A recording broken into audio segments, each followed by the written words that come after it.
Buenas tardes. Es una alegría estar acá en este primer encuentro ADUF. Gracias a todos por venir. Vamos a agradecer primero al invitado, a Ignacio Levi, a integrantes de la Asamblea Interbarrial de Ushuaia, a la Asamblea Madres a la Lucha de Río Gallegos que vinieron hasta acá, a integrantes de la Mesa Nacional de La Poderosa en general. Ayer se hizo la misma actividad en Ushuaia, así que también queremos agradecer a todos los que colaboraron en Ushuaia para que la actividad sea posible. También especialmente a Valeria Carr, que coordinó allá, a Javier Varela, también de ADUF, que coordinó allá, y a los bedeles, y nos pidieron que agradezcamos mucho a los bedeles y a la gente de infraestructura que ayudó muchísimo en la actividad de ayer. Quiero destacar que es una actividad que está coorganizada y cofinanciada, porque en realidad hubo aportes, digamos, de parte del gremio y de parte de La Poderosa. Quiero agradecer también a las autoridades de la universidad, a la Secretaría de Extensión, acá en Rosario, especialmente en Río Grande, perdón, especialmente a Rocío González. En Ushuaia también queremos agradecer a la gente de Extensión de allá y a el director del instituto que nos dio el aval, Mariano Hermida, del Instituto de Cultura, Sociedad y Estado, también a la coordinadora de sede de Río Grande, Gisela Pichumán. También queremos agradecer al coordinador de medios, Francisco González, y a los docentes de medios que colaboraron, especialmente a Luisina Anderson, a Facundo Viñabal, que están desde temprano trabajando acá, apoyándonos en el canal YouTube de ADUF, que por primera vez tenemos este canal, así que muchas gracias por el apoyo técnico. Estamos transmitiendo. Y después, a los estudiantes de la carrera de medios, especialmente a Iten Olsen, Joana Riveros, Sergio Estalles. Y después, especialmente a todos los que están acá presentes, pero en especial a Franco Sakovic, porque realmente se puso la actividad al hombro y también colaboró muchísimo. Así que...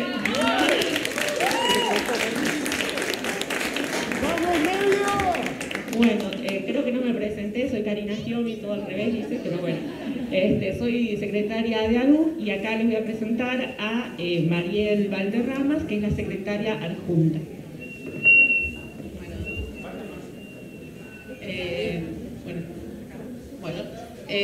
Buenas tardes a todos, agradecidos de que hayan venido a participar de los encuentros ADUF.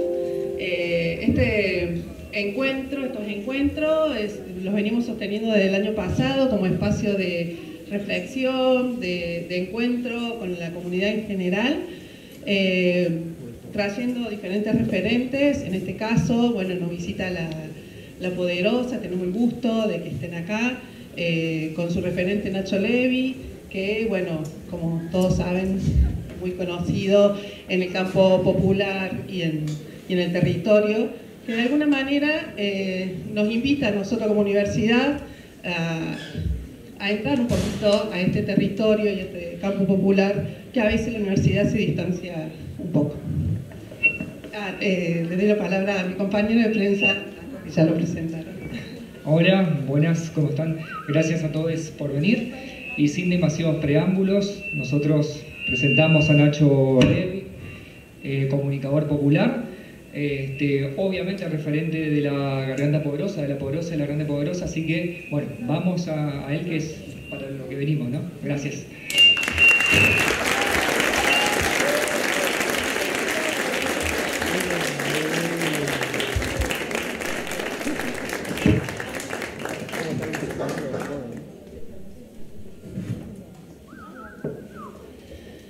Buenas.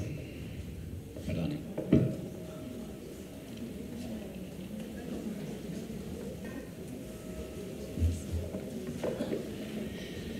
Gracias primero.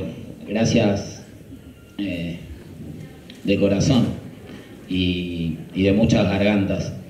Estoy acá hoy escoltado por compañeras de distintos barrios de la PODE, de la Patagonia, de distintos rincones, pero también de compañeras y compañeros que no conocemos en persona, en el día a día, de ADUF, de la de la facultad y de los distintos espacios y las distintas organizaciones, colectivos que se acercan, que nos llenan el tanque de nafta a nosotras y a nosotros también. Ayer lo que vivimos en Ushuaia fue algo hermoso, fue un abrazo que lo necesitamos.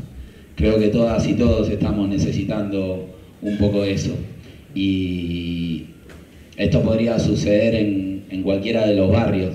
Hay acá compañeras del Escondido, del Mirador, Barrios Altos de Ushuaia, donde estaría bueno que hagamos un encuentro de estos, fundamentalmente para ver en qué estado están las escaleras, para ver qué difícil es encontrar agua en alguna de las casas, para repensar por qué el invernadero está cerrado con una bolsa de nylon.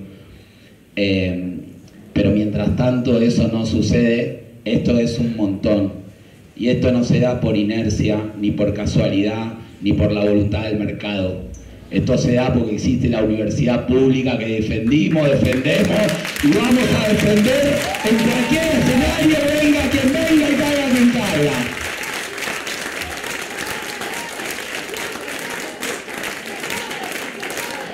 Y al que no le gusta, se jode, se jode. De los trabajadores, ¿no?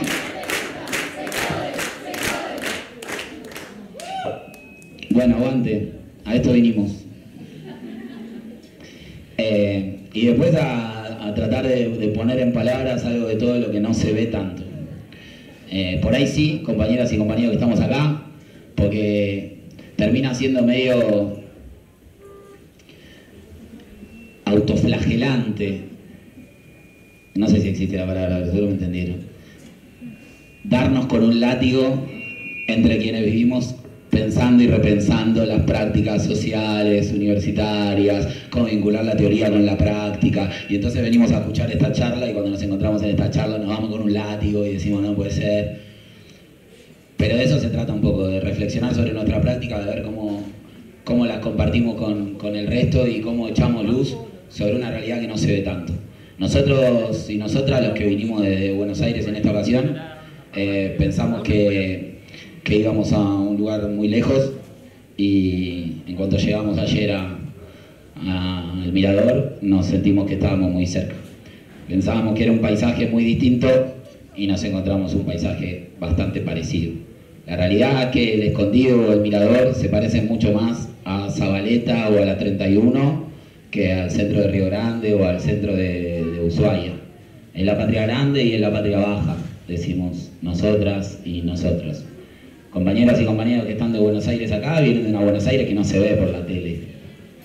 No es esa, la Buenos Aires de las luces, del turismo, la capital cultural del mundo, el lugar en el que cualquiera quisiera estar paseando. A 15 minutos de ese obelisco hay barrios que no solamente no tienen wifi, no tienen teléfono de línea, fueron construidos hace más de 50 años por el Estado, se llaman núcleo habitacional transitorio, que eso no se le hubiera ocurrido a ninguno de nosotros ni nosotras, y hasta el día de hoy no tienen los servicios básicos. Y esa realidad que se postergó durante décadas con distintos gobiernos se fue agravando hasta la pandemia que significó un golpe de frente demasiado fuerte, más de lo que imaginan quienes conocen nuestra realidad por la tele, incluso escuchándonos hablar, porque hay cosas que ni nosotros mismos podemos contar de lo que estamos viviendo o que nos tenemos que romper la cabeza discutiendo en asamblea para ver cómo poder contar la realidad del barrio sin que nos devuelvan más punitivismo o sin quedar expuestos a que el riesgo de nuestra familia sea todavía peor. Venimos de la Buenos Aires que no aparece en la guía T de los colectivos y tampoco aparece en el GPS de los taxis, que es un cuadrado blanco en la guía del gobierno, es un cuadrado gris en la guía de los colectivos, es un cuadrado rojo en el GPS y es un montón de familias en la vida real. Esa Buenos Aires se parece mucho al barrio de Noli, que tampoco es la Ushuaia del Cerro Castor y el esquí hermoso y la aerosilla y el panorama espectacular que vemos cuando la vemos desde Buenos Aires. Es un barrio donde un grupo de compañeras, todas compañeras, Y esto merece un aplauso, pero también una revisión, ¿no?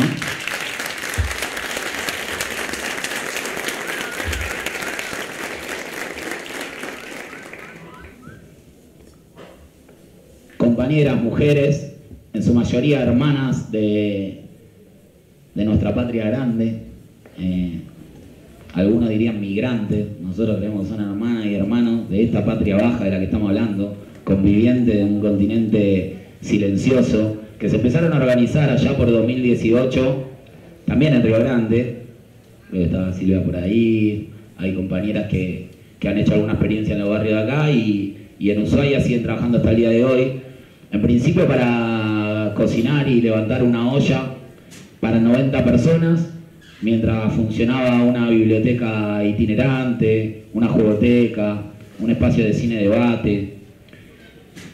Esa olla para 90... ¿Uso Mariano? Qué grande. Un amigazo. Esa olla que era para 90 se volvió una olla para 465 en la pandemia. Cuando todas y todos estábamos de acuerdo en que esas compañeras eran esenciales. Estábamos de acuerdo en que los últimos tenían que ser los primeros. Estábamos de acuerdo que estos niveles de desigualdad no soportan más. Y celebrábamos que un ministro de Desarrollo diga: mandamos alimento para 10 millones de personas. Ahora, nadie nunca le preguntó: ¿quién la cocina? ¿Quién la cocina? Si nos escandalizamos cuando un funcionario público tiene una empleada doméstica en negro, ¿cómo no nos vamos a escandalizar de tener 140.000 empleadas en negro en los comedores comunitarios que le salvan la vida a todos esos pibes que para nosotros representan el futuro y la fuente de todo derecho? Esas compañeras que pasaron a cocinar en la pandemia para 465, hoy cocinan para 500. En realidad cocinan para 92 familias, unas 500 raciones más o menos por semana. Están acá y después lo contarán con mayor precisión. Pero el grito que traemos de la garganta o nuestra perspectiva viene de esa Buenos Aires, de esa Ushuaia, de esa enredadera de los barrios populares, en un escenario que está así como sabemos que está el escenario, así. Entonces, cuando sale la posibilidad de encontrarnos en esta fusión que nos parece fundamental, que nos parece necesaria para revitalizarnos, para que no todo sea catarsis y escenario apocalíptico, para que todo no sea bajar la cabeza y sentir que nada tuvo sentido, para sentir entonces que la lucha de los compañeros de desaparecidos se va por la tangente, que la resistencia del 2001 no sirvió para nada, que los movimientos sociales se diluyen en lo que en realidad ahora se expresa como la única bronca posible. Nos parece importantísimo esto, para volver a ponernos de pie, para mirarnos a los ojos, para reconocernos nuestros errores también, pero en nuestra fuerza colectiva, en el orgullo por la militancia, en la gana de estar vivo, de meterle el cuerpo, de cambiar la realidad y de proponer un futuro que no sea solamente inmolarnos o estar tan enojados que tenemos ganas de pegarle a la pared aunque se nos rompa nuestra propia mano. Que es una manera más inteligente de enojarnos. En esa búsqueda este encuentro nos parece fundamental, de todas y de todos. Porque hay compañeras y compañeros de los barrios que llegan a la universidad de esta forma y no de otra, pero también porque hay estudiantes que podrían no estar sentados acá, no creo que ninguno esté por la obligación de la currícula.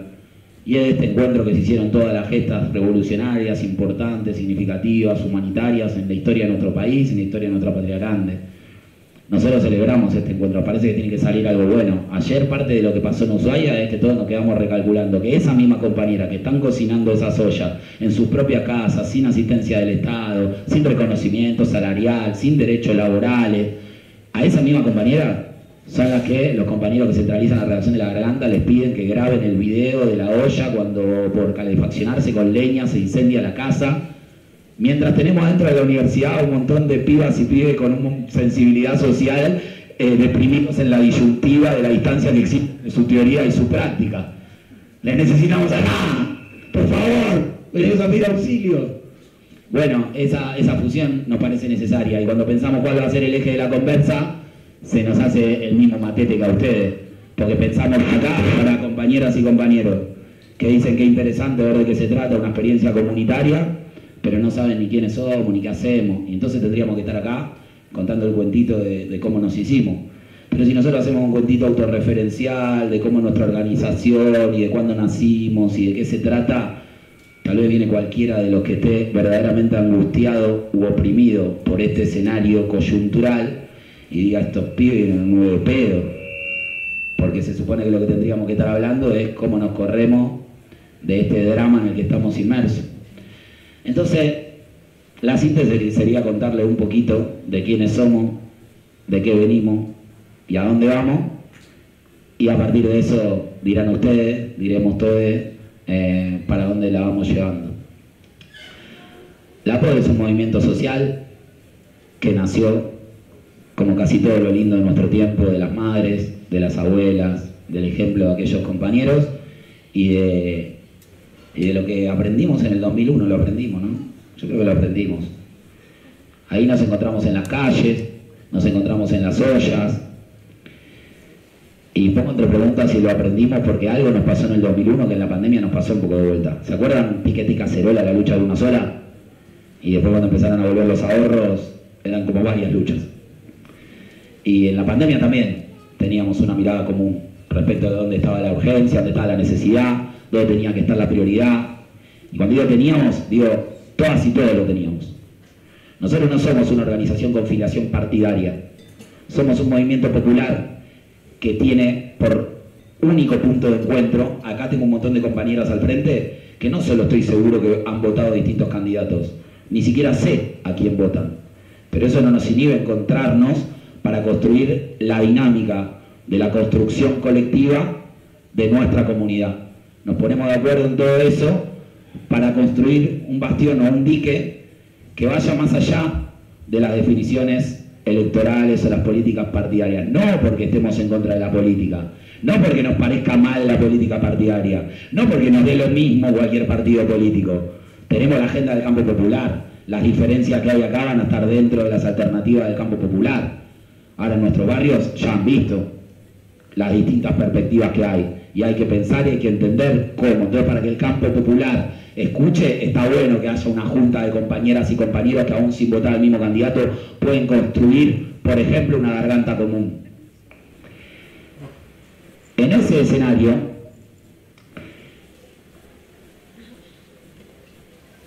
venimos transitando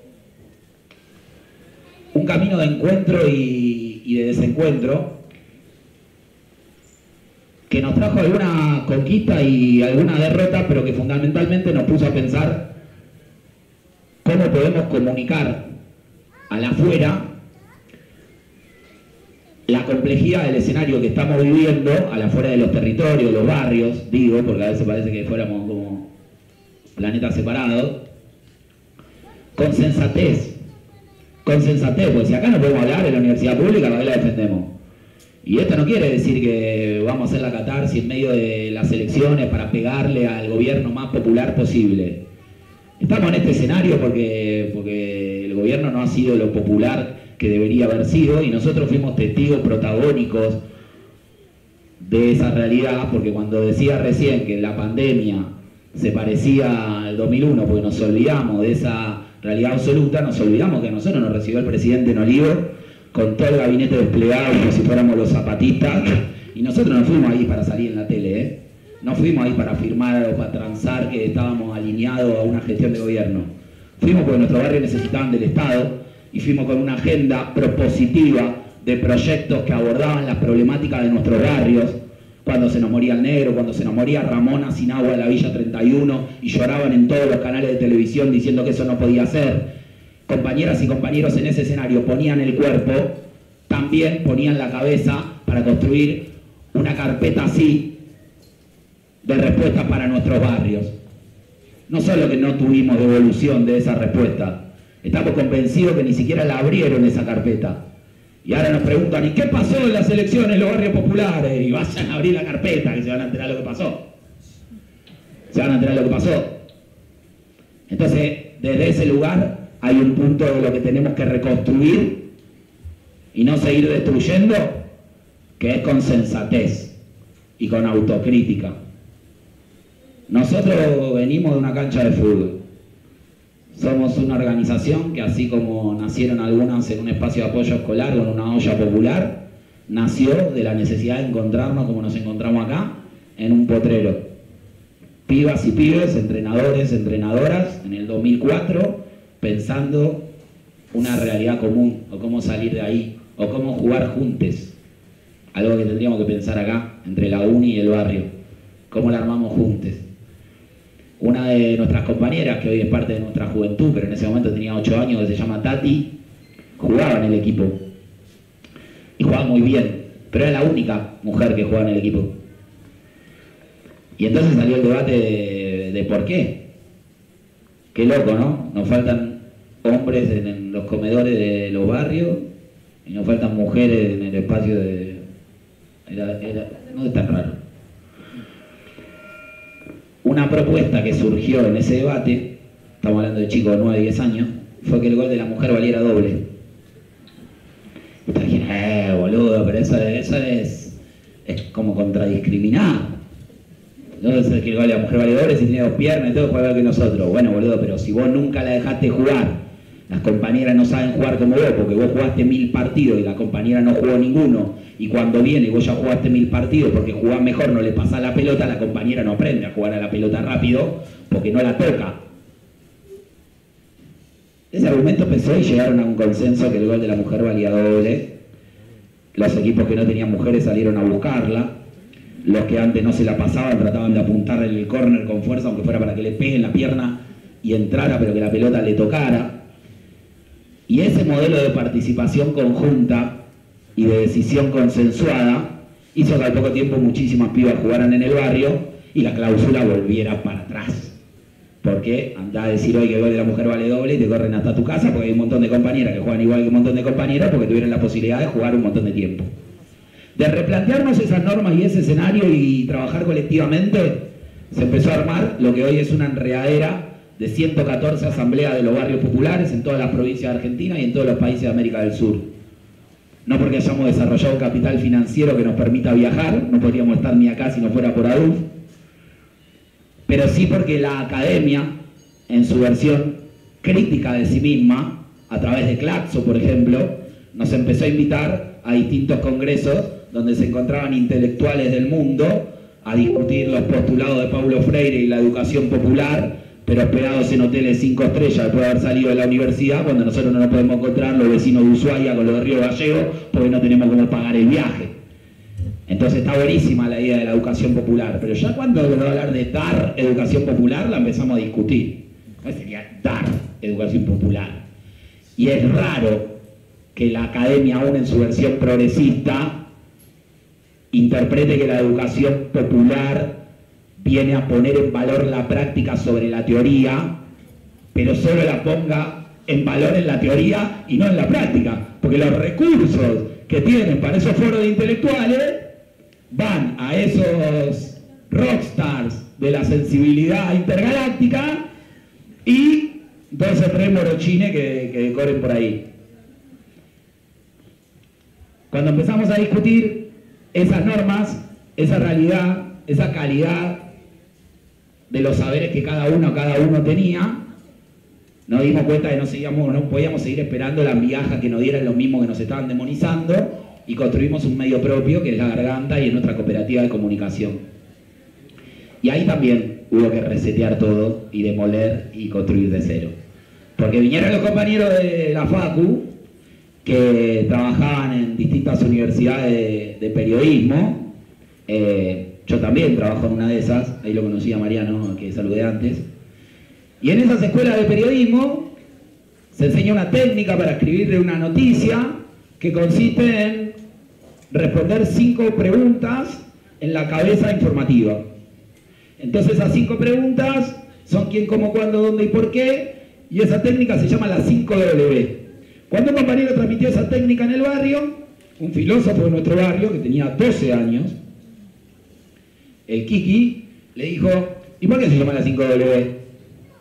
Dijo, bueno, yo trabajo hace 20 años en la escuela donde lo conocí a Mariano, entre otras cosas enseñando esa técnica, y nunca nadie me preguntó por qué se llamaba la 5W o dio por sentado que era porque esas 5 preguntas en inglés tienen la letra W, y ahí terminó el interrogatorio. Pero Kiki siguió y dijo, En inglés, sí, porque en inglés se escriben con W. Pero en inglés si no dijimos que Estados Unidos decía que Cuba no podía vender las cosas para afuera y entonces no le cerró por ningún lado la 5W. Y vino la semana siguiente y dijo, yo tengo una técnica mejor que las 5W, que son las 5P del Kiki. ¿Por qué? ¿Por qué? ¿Por qué? ¿Por qué? ¿Y por qué? Y nosotros nos cagamos de risa, dijimos, este Kiki es un fenómeno, y después nos apropiamos de su derecho intelectual porque no lo registró, lo citábamos todo, y nos empezamos a pasear por las conferencias a las que nos llevaba Claxo, con una condición, nunca viajaba uno. Viajaba alguno a disertar, pero otros viajaban al territorio a ir haciendo estos enganches que nos permiten tener una enredadera de realidad de los barrios populares en nuestra patria grande, que tampoco es solo una construcción teórica para nosotros, ahora es una construcción práctica. Y con las 5P del Kiki, a ustedes le habrán contado muchas veces que un delincuente asaltó un transeúnte ayer a las 5:30 de la tarde en la intersección de la calle Iriarte y Zabaleta con un arma calibre 22 para robarle el etéreo. 5W. Con las 5P del Kiki les tenía que haber dicho, ayer encontré una persona armada porque salió a buscar plata, porque necesitaba comprar droga, porque se hizo adicta a los 8 años, porque sus padres trabajaban 25 horas por día, porque nacieron en un barrio pobre. Y esa realidad se parecía mucho más a la realidad que teníamos nosotros que la de la 5W. Así que dijimos, mira, capaz que no era tan verdad la que nos pasaban como comida masticada.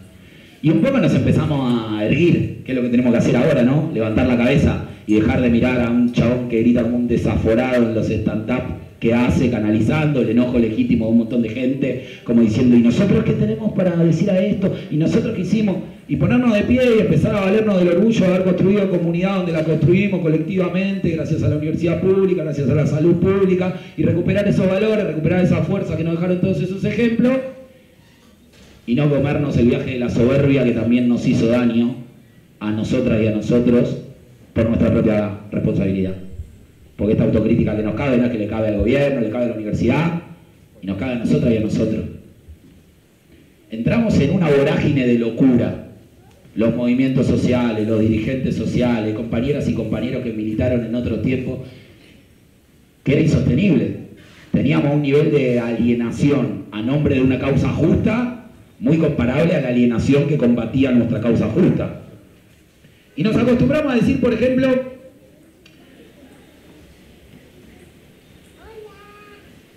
que gritar no siempre estaba mal, porque uno puede hablar en el mismo tono solemne y monocorde que habla de la Revolución Francesa, de la pobreza, cuando la tiene a la misma distancia, la Revolución Francesa y la pobreza. Ahora, cuando vos tenés que comunicar de la pobreza, bajo el mismo techo de chapa sin cerecita que no le pudiste poner, donde cae el agua en el colchón de tu hija y te sube la mierda de la cloaca que te prometieron 50 años y no te pusieron mientras derretí la nieve porque no llega el camión del agua, lo que está mal es que no grites. Lo que está mal es que encima te digan cuáles son las palabras buenas y cuáles son las malas. Pero en esa lógica nos embotamos también. Nos embotamos y la pandemia nos sentó de orto y nos puso a revisar nuestras prácticas, que era algo por lo que el feminismo ya había hecho lo suficiente. Pero más todavía. Y hoy entonces intentamos reversionar nuestras propias prácticas, nuestra propia dinámica, nuestros propios colectivos, de una manera que no encuentre de la noche a la mañana a todos los dirigentes sociales medicados, locos, el nivel de trato entre los compañeros que era en teoría lo que veníamos a combatir del mundo, todo eso nos pasó. Y estamos ahí como recalculando, corrigiendo ese guante, recogiendo ese guante, corrigiéndonos, rearmándonos, viendo cómo nos paramos de cara a lo que viene, a lo que estamos seguros que tenemos un montón a nuestras espaldas que nos tira para adelante, o que nos empuja, o que nos hace pensar que hay algo que pudimos sostener aún en condiciones muy adversas, porque se generaron estas redes de cuidado que en la pandemia vio todo el mundo, que básicamente sostienen estas compañeras desde hace mucho tiempo, antes que nacieran las organizaciones sociales y demás. Y que hoy nos da un llamado de atención, quieras o no quieras, en cualquier lugar donde te encuentres, solamente mirando los resultados de las elecciones. Yo no estoy acá para decir lo que opinan los barrios, porque lo que opinan los barrios ya lo dijeron el 13 de agosto. Tampoco estoy acá para hacer una interpretación del intérprete que malinterpretó las elecciones. Nos parece que es un poco más simple. Que ahí un poco agarrándose de la técnica de Kiki, cuando no tenés la respuesta muy al alcance de la mano, está bueno revolver en las preguntas. Y sobre todo cuidarnos de no caer en lo mismo que en teoría nos asusta.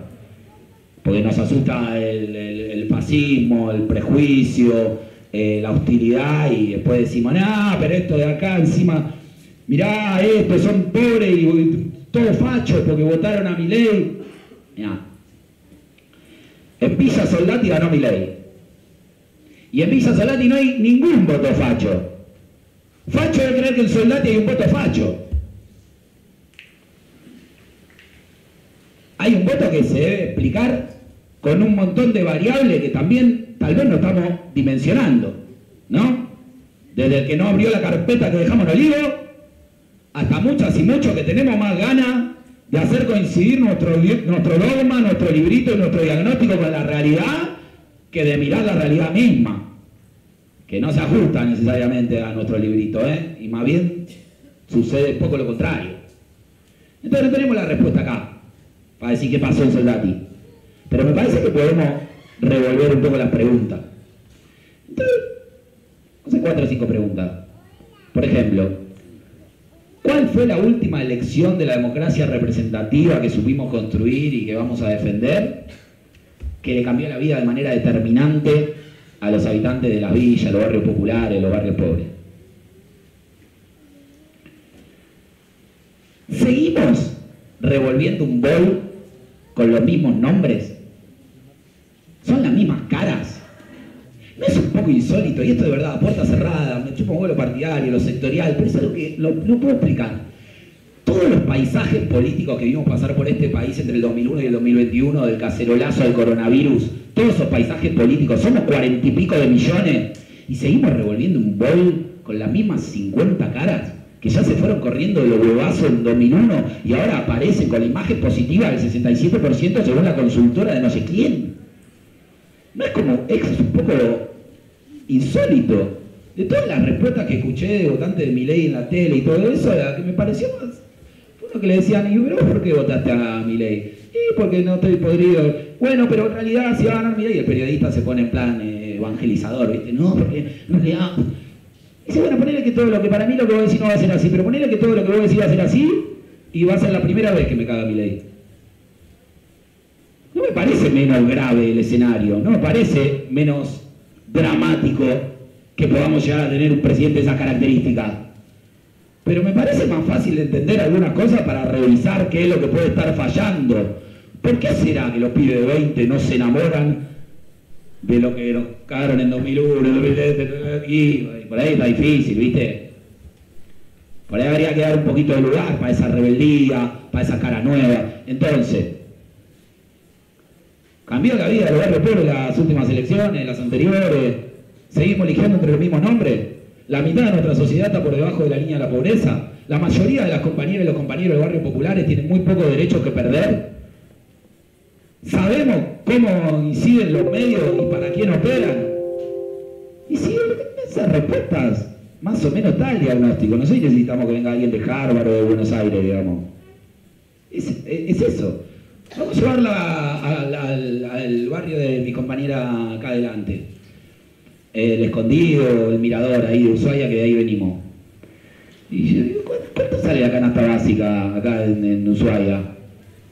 Y más o menos 400 lucas. ¿Y un alquiler promedio cuánto sale? Y más o menos 300 lucas.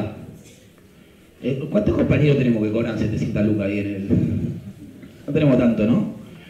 ¿Y el kilo de carne cuánto sale? Y el kilo de carne sale 4 lucas. ¿Y la garrafa cuánto sale? No, cocinamos con leña, porque no llega la garrafa... Bien, con leña ahí no, porque se prende fuego la casa, cuando se prende fuego la casa no te asiste el gobierno y entonces tenés que poner a arreglarte la casa para arrancar de menos 10 a hacer lo que hacía con menos 1000. Y el agua no, el agua estamos derritiendo nieve porque nosotros acá necesitamos que suba el camión. ¿Y ustedes saben cuántos camiones suben ahí arriba al cerro de Ushuaia para llevar el agua con el que las compañeras le cocinan a los pibes y las pibas que el gobierno no le manda alimento? 2 veces por semana. Pero a las 6 de la tarde corta. Así que la casa de Cristina hace un mes que no llega. Llegó ayer a la noche, justo después que tuvimos la reunión con el intendente, fíjate qué casualidad. Un mes sin agua. Y nos recibió el intendente. Eso es algo bueno. Nos dijo que el gobernador de Tierra del Fuego cortó el envío de camiones que harían que Cristina tenga agua. Eso es algo malo. Tenemos que poder replantearnos algunas prácticas materiales que hacen a la realidad objetiva, compañeras y compañeros. Este escenario no se arregla hablando lindo, ni hablando feo, ni hablando mucho, ni hablando. Se resuelve haciendo, con acciones directas, de todas, de todos y fundamentalmente de aquellas y aquellos que hoy están en la función pública. Necesitamos menos silencio de miedo y más silencio de humildad, de empezar a escuchar, pero escuchar de verdad cuáles son las problemáticas y qué es lo que estamos pensando para atenderla. Cuando se instala un poco la discusión de las elecciones, después del resultado del 13 de agosto, y todos nos empiezan a llamar para ver ahora qué pasó en los barrios populares, qué tienen para decir, cómo se va a dar vuelta a esto, por qué la gente se fue para ese lado. Salimos a decir eso. Lo único que salimos a decir es acciones concretas, tomen cartas en el asunto. Bueno, no estábamos hablando de estas que acaba de anunciar el ministro de Economía, precisamente. Porque está muy bien descontar el IVA a los jubilados. Pero de este sector que nosotros representamos necesitamos que esa misma exención del IVA se aplique, por ejemplo, a los beneficiarios de la AUH o de la tarjeta alimentar, para amortiguar un impuesto regresivo que afecta y golpea ahí abajo. Bueno, pero los precios cuidados y los precios justos, y de verdad todavía no se enteraron que los precios cuidados no llegan a los barrios populares. Mucho menos si no tenés ningún dispositivo para controlar la disponibilidad de los productos ni el cumplimiento de la norma que impusiste. Vos podés pasarte 4 años a lo beso con los supermercadistas, pero te vas a pelear con los otros, es inevitable. Y los supermercadistas son menos cuando votan, los otros son más. Entonces eso por ahí explica. Bueno, pero fíjate que vino el aumento del 30% para la tarjeta alimentar. Sí, vino exactamente después de una devaluación del 25%, que entonces deja un aumento del 5% que se lo comen los aumentos de ahora. Bueno, pero los que tienen potencial trabajo van a cobrar 20.000 pesos en 2 pagos de 10.000 pesos en septiembre y en octubre, que es el 5% menos de la última devaluación que tuvimos. Pero esta sí, porque fíjate que los monotributistas durante 6 meses van a estar exentos del componente tributario, que ni me lo acuerdo porque ni entiendo, la mayoría de mi compañía no saben todavía si tienen que pagar monotributo o no tienen que pagar monotributo, y sí lo tienen que pagar. Lo que nos están diciendo es que durante 6 meses, según la categoría, vas a tener un descuento, en este escenario de la canasta básica 400.000 pesos y el alquiler 300.000 pesos, un descuento de entre 500 pesos y 2.500 pesos según la categoría de monotributista que sea. O sea que si vos sos un monotributista categoría A, lo que te están anunciando es que te vas a poder comprar una botella de aceite por mes durante 6 meses.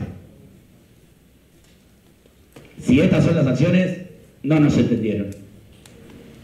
No nos entendieron. Así que ojalá que venga una reacción y que nos podamos organizar juntos para eso. La parte buena y no catárquica es que todo ese movimiento que venimos haciendo tiene un sentido, porque hoy estamos acá, ustedes están ahí, y entonces podemos decir en la Universidad de Tierra del Fuego y en Río Grande, gracias a las compañeras y los compañeros que nos convidaron a esta participación, hay acá compañeras que vinieron de Río Gallego, compañeras que vinieron de Ushuaia, de los barrios populares. ¿Por qué creen que vienen? ¿Porque se apasiona a ver una charla?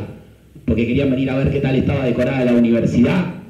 No, vienen porque seguramente que si decimos esto en Río Grande, el gobernador tomará nota que tienen que volver los camiones de agua allá arriba del cerro, y que tiene que volver el 50% de los alimentos que retiró el 15 de julio para nuestros comedores. Tienen que volver.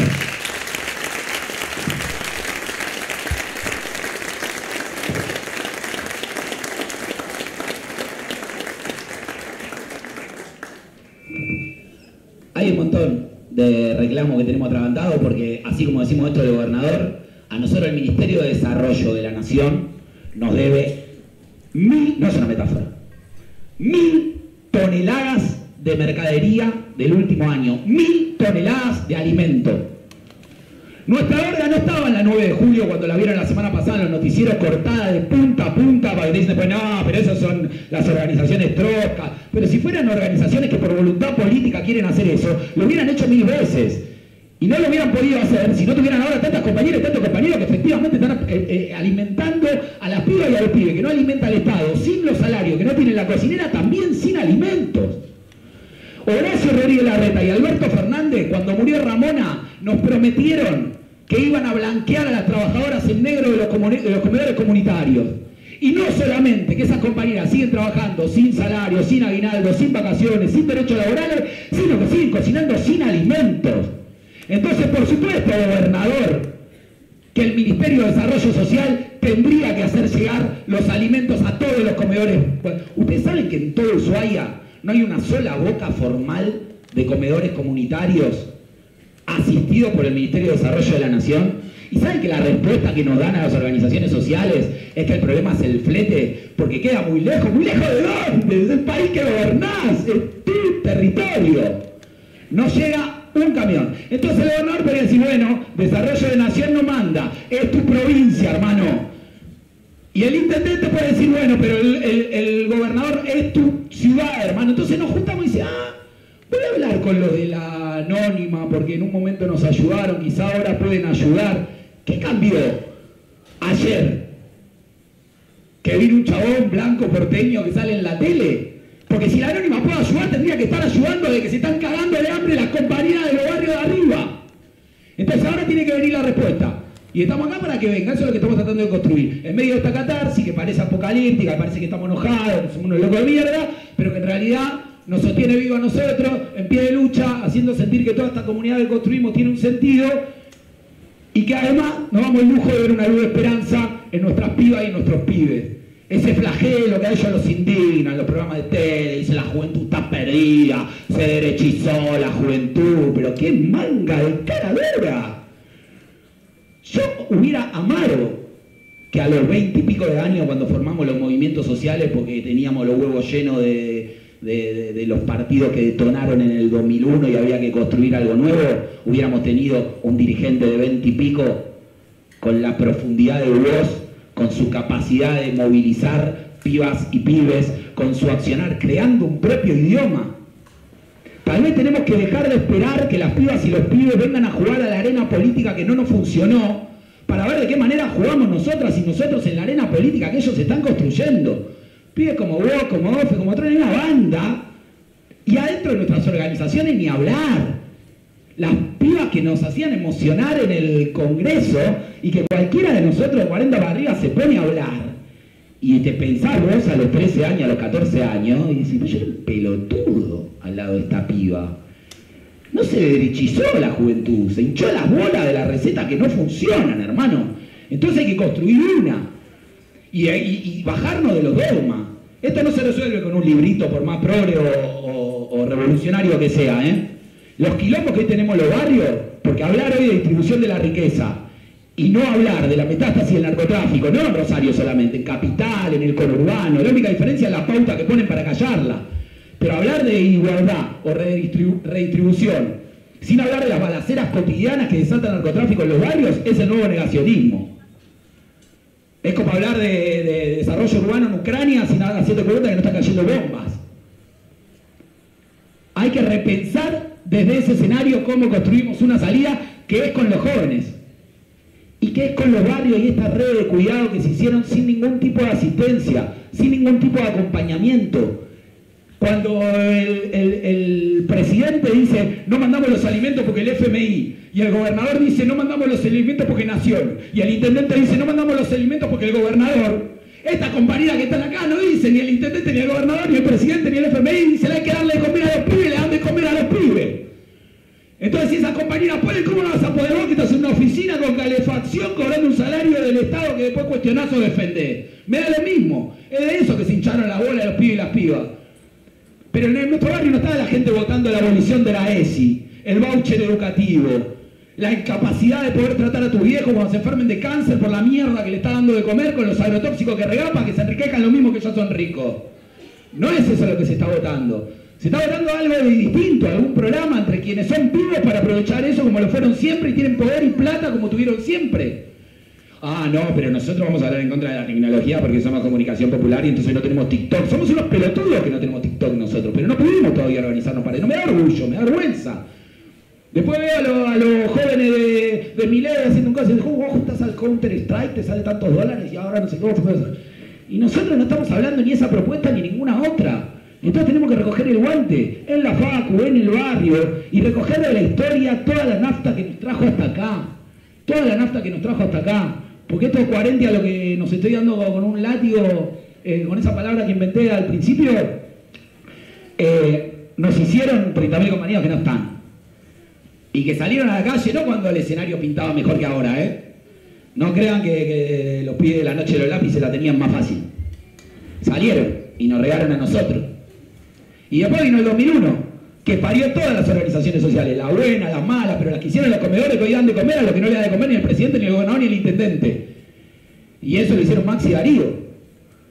Y como la noche de los lápices, y como Maxi y Darío, Cristina que a su vez no tiene agua, o Gloria que pone la olla en su casa, o Noli que está bancando la olla en el barrio y está poniendo la jeta en los medios para explicarle a los que no entienden. ¿Por qué vamos a esperar menos?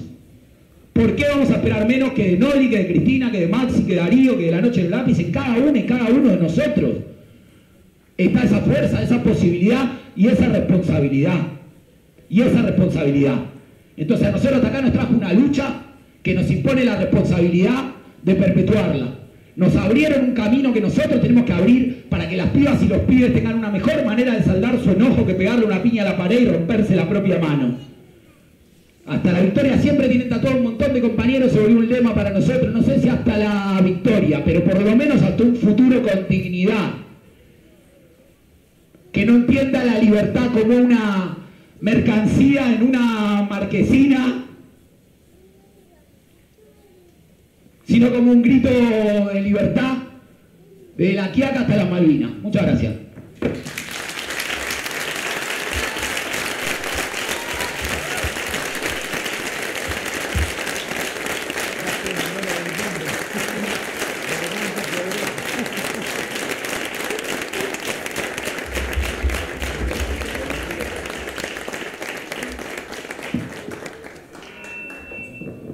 Bueno, tenía razón Nacho, a vos sí te escuchan.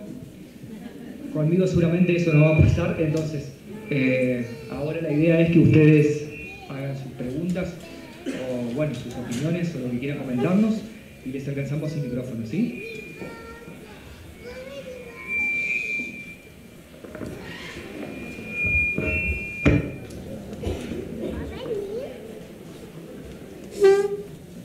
Hola Nacho, buenas tardes. Yo me llamo Silvia, soy referente del comedor Manitos con Harina y cocino para 60 personas con 4 pollos.